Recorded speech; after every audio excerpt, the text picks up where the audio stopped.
Assalamualaikum warahmatullahi wabarakatuh. Yang terhormat kepada Ketua Penguji Dr. M. Haji Supriyadi BSKP MKep dan anggota penguji 1 Dr. Hilda MKes dan anggota penguji 2 Nurse Hesti Prawita Widyastuti SST MKes. Perkenalkan, nama saya Robi Kustiawan dengan NIM P07220217017. Di sini saya akan menjelaskan tentang hasil proposal saya yang berjudul Hubungan Faktor Individu dan Organisasi dengan Kepatuhan Perawat Menerapkan Pasien Safety di Puskesmas Lepake, Samarinda.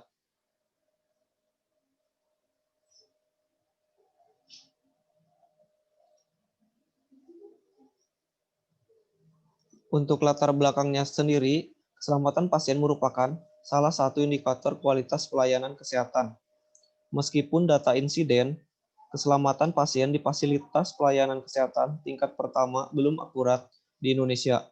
Namun keselamatan pasien menjadi isu penting dalam peningkatan kualitas pelayanan. Menurut WHO, keselamatan pasien adalah tidak adanya bahaya yang mengancam kepada pasien selama proses pelayanan kesehatan. Penerapan keselamatan pasien dapat menurunkan risiko cedera dan membuat asuhan pasien lebih aman. Permenkes 11 tahun 2017 pasal 5 ayat 1 menegaskan setiap fasilitas kesehatan wajib mengupayakan keselamatan pasien dengan tujuan menyediakan sistem asuhan yang lebih aman yang bercirikan asesmen risiko, identifikasi, dan pengelolaan risiko pasien, pelaporan dan analisis insiden, kemampuan belajar dari insiden dan dampak tindak lanjutnya, implementasi solusi untuk meminimalkan timbulnya risiko dan mencegah terjadinya cedera. Menurut Internasional Nasional Patient Safety Agency, dalam rentang waktu Januari sampai Desember 2016 melaporkan angka kejadian keselamatan pasien. Untuk di Inggris sendiri sebanyak 1.879.822 kejadian. Nah, untuk Kementerian Kesehatan Malaysia melaporkan angka insiden keselamatan pasien dalam rentang waktu Januari sampai Desember 2013 sebanyak 2.769 kejadian. Sedangkan di Indonesia sendiri dalam rentang waktu 2016 sampai 2011 KPPRS melaporkan terdapat 877 kejadian keselamatan pasien. Untuk nasional sendiri, berdasarkan data di UPT Puskesmas Rawat Inap Tengi Neneng, Kabupaten Pesawaran, pada tahun 2019 dilaporkan angka kejadian tidak diharapkan KTD sebesar 10,5% dan kejadian nyaris cedera KNC sebesar 6,15%. Sedangkan di UPT Puskesmas Rawat Inap Kedongdong, berdasarkan capaian keselamatan pasien tahun 2019 yang memenuhi kepatuhan sebesar 50%, mencuci tangan sebesar 80%, dan penggunaan APD sebesar 80%. Untuk nasional sendiri, regional, kejadian tidak diinginkan atau KTD pada tahun 2018 sebanyak 2 insiden, meningkat di tahun 2019 sebanyak 3 insiden, yang secara keseluruhan terdiri dari kejadian pasien jatuh, sedangkan angka kejadian infeksi nosokomial masih tinggi dan belum memenuhi standar. Angka kejadian infeksi nosokomial pada tahun 2018 mencapai 7,30%, sedangkan tahun 2019 meningkat menjadi 7,60%. Nah, untuk di Samarinda sendiri, di Puskesmas Lowakulu, penerapan keselamatan pasien di Puskesmas merupakan salah satu prioritas utama dalam memberikan pelayanan kepada pasien berdasarkan Permenkes nomor 646 tahun 2015 tentang akreditasi. Puskesmas harus merancang dan memperbaiki proses monitor dan mengevaluasi kinerja, menganalisis insiden secara intensif, dan melakukan perubahan untuk meningkatkan kinerja serta keselamatan pasien. Berdasarkan uraian di atas tersebut, peneliti tertarik untuk meneliti tentang hubungan faktor individu dan organisasi dengan kepatuhan perawat menerapkan pasien safety di puskesmas. Untuk rumusan masalah sendiri, bagaimana hubungan antara faktor individu dan organisasi dalam kepatuhan perawat menerapkan pasien safety di puskesmas. Untuk tujuan umum, mengidentifikasi kepatuhan perawat menerapkan pasien safety berdasarkan faktor individu dan organisasi di puskesmas. Nah, untuk tujuan umum khusus itu ada 6 poin. Yang pertama, yang A, mengetahui karakteristik responden yang meliputi jenis kelamin, umur, pendidikan, dan lama bekerja di puskesmas. Untuk poin B, mengetahui kepatuhan perawat pelaksana dalam penerapan pasien safety di puskesmas. Untuk poin C, mengetahui faktor organisasi yang meliputi kepemimpinan, struktur organisasi, dan desain pekerjaan di puskesmas. Untuk poin D, mengidentifikasi hubungan antara masa kerja dengan kepatuhan perawat dalam menerapkan pasien safety di puskesmas. Untuk poin E, mengidentifikasi struktur organisasi yang dengan kepatuhan perawat dalam menerapkan pasien safety di puskesmas. Untuk poin F, mengetahui faktor yang paling dominan berhubungan dengan kinerja perawat dalam penerapan keselamatan pasien di puskesmas.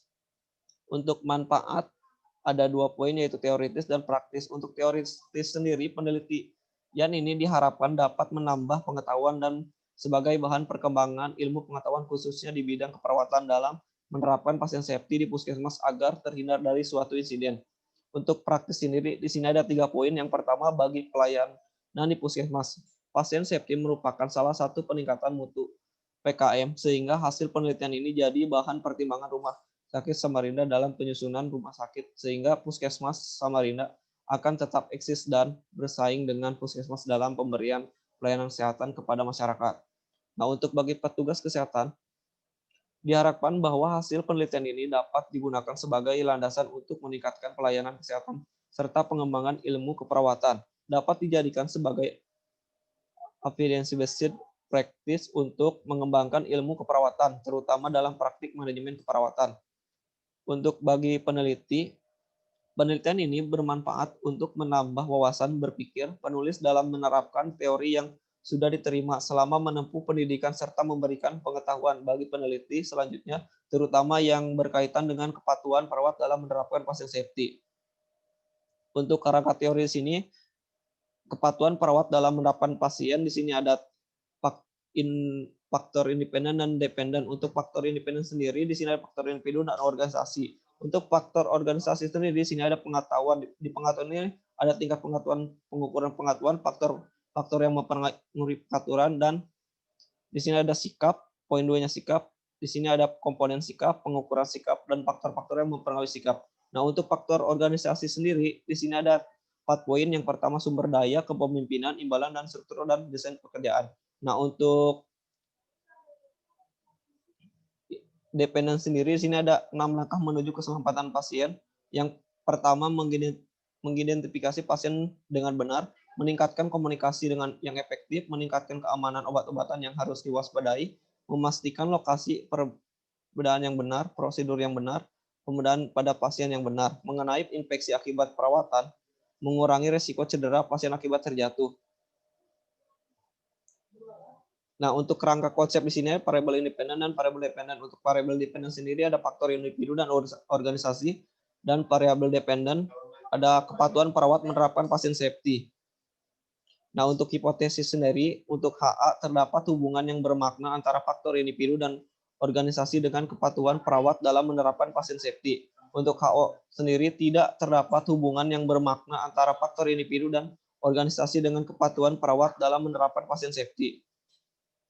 Untuk bab 3, metode penelitian. Nah, jenis penelitian ini yang digunakan dalam penelitian ini menggunakan desain cross-sectional atau biasa disebut dengan potong lintang. Nah, metode penelitian ini menggunakan metode kuantitatif. Untuk populasi dalam penelitian ini adalah perawat pelaksana di Puskesmas Lempake Rawat Inap Samarinda. Untuk sampel sendiri, sampel dapat dalam penelitian ini adalah perawat pelaksana yang bersedia menjadi responden dalam telah menandatangani informed consent. Nah, untuk metode sampling sendiri, besar sampel ditentukan dengan cara probability sampling dengan metode simple random sampling, yaitu metode yang memberi peluang sama kepada anggota populasi untuk dipilih menjadi anggota sampel, atau cara pengambilan sampel secara acak. Untuk besar sampel di sini menggunakan, dan jumlah sampel itu terdapat 55. Yang pertama itu menggunakan rumus Lopin, dan selanjutnya setelah menggunakan rumus Lopin lanjut ke rumus dropout. tempat, dan waktu. Penelitian ini dilaksanakan pada bulan Januari sampai Februari 2021 di Puskesmas Rawat Inap Lempake, Samarinda. Untuk divisi operasional sendiri di sini ada yang pertama itu ada variabel independen, yaitu pengetahuan. Nah, untuk divisi operasional yaitu persepsi perawat tentang pengetahuan diperoleh dari hasrat ingin tahu. Semakin kuat hasrat ingin tahu manusia, akan semakin banyak pengetahuannya. Meliputi tingkat pengetahuan, pengukuran pengetahuan, faktor-faktor yang mempengaruhi pengetahuan. Nah, untuk alat ukurnya itu menggunakan kuesioner. Di sini ada 4 poin, yaitu sangat setuju, setuju, tidak setuju, dan sangat tidak setuju. Nah, untuk hasil ukurnya itu dikategorikan berdasarkan nilai MEAN. Nah, untuk skalanya itu skala ordinal. Nah, untuk sikap sendiri di sini, untuk divisi operasionalnya, persepsi perawat pelaksana tentang proses pengetahuan tentang sikap. Sikap merupakan suatu reaksi atau respon yang masih tertutup dari seseorang yang merupakan kombinasi antara kognitif dan efektif terhadap suatu objek atau stimulus, meliputi sikap, komponen sikap, pengukuran sikap, faktor-faktor yang mempengaruhi sikap. Nah, untuk alat ukurnya sendiri sini menggunakan kuesioner dengan pertanyaan sangat setuju, setuju, tidak setuju, dan sangat tidak setuju. Nah, untuk hasil ukurnya sendiri di sini dikategorikan berdasarkan nilai MEAN. Untuk skalanya sendiri ini skala ordinal. Nah, untuk faktor organisasi itu yang pertama itu ada kepemimpinan. Untuk divisi operasionalnya itu persepsi perawat pelaksana tentang proses kepemimpinan kepada pelaruan meliputi pengarahan perawat pelaksana dalam menerapkan keselamatan pasien, melakukan sosialisasi, mengawasi kinerja perawat dalam penerapan keselamatan pasien safety. Nah, untuk alat ukurnya sendiri di sini menggunakan kuesioner dengan 4 pertanyaan, selalu, sering, jarang, tidak pernah. Nah, untuk hasil ukurnya sendiri sini dikategorikan berdasarkan nilai MEAN. Untuk poin pertama kepemimpinan baik jika total skor MEAN lebih dari MEAN. Untuk skalanya sendiri ini menggunakan ordinal. Nah, untuk instrumen penelitian di sini alat dan bahan yang digunakan dalam penelitian ini adalah lembar kuesioner. Instrumen dalam penelitian ini menggunakan kuesioner. Nah, untuk uji validitas dan reliabilitas, yang pertama uji validitas ini adalah syarat mutlak bagi suatu alat ukur agar dapat digunakan dalam suatu pengukuran. Berdasarkan uji statistik, ini disimpulkan bahwa instrumen penelitian dikatakan valid jika diperoleh nilai R hitung lebih besar dari R tabel. Nah, untuk uji reliabilitas adalah tingkat konsistensi dari suatu pengukuran. Nah, nilai reliabilitas suatu instrumen dikatakan reliable berkisar 0,0 sampai 1,0. Semakin kecil nilai reliabilitas, semakin besar error. Nilai koefisien reliabilitas tinggi jika nilai alpha Cronbach's lebih dari 0,60. Nah, untuk analisa data, di sini analisa univariat.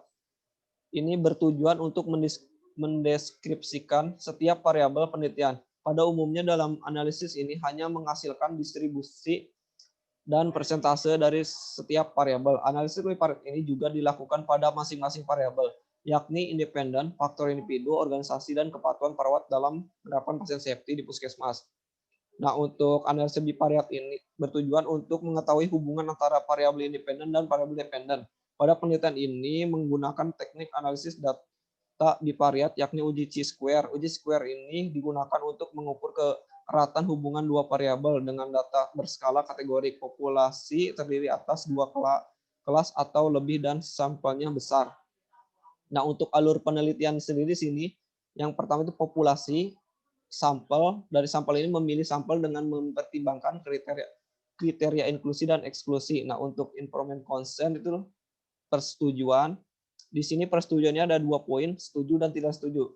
Bagi sampel yang tidak setuju itu dihentikan, bagi yang setuju lanjut dengan menjelaskan dan memberikan kuesioner antara kuesioner faktor individu dan organisasi dengan kuesioner kepatuhan perawat dalam penerapan pasien safety. Setelah kita memberikan kuesioner, lanjut ke analisa data. Setelah analisa data selesai, baru ke evaluasi. Terima kasih. Sekian dari saya. Bila ada kata-kata salah mohon dimaafkan. Wassalamualaikum warahmatullahi wabarakatuh.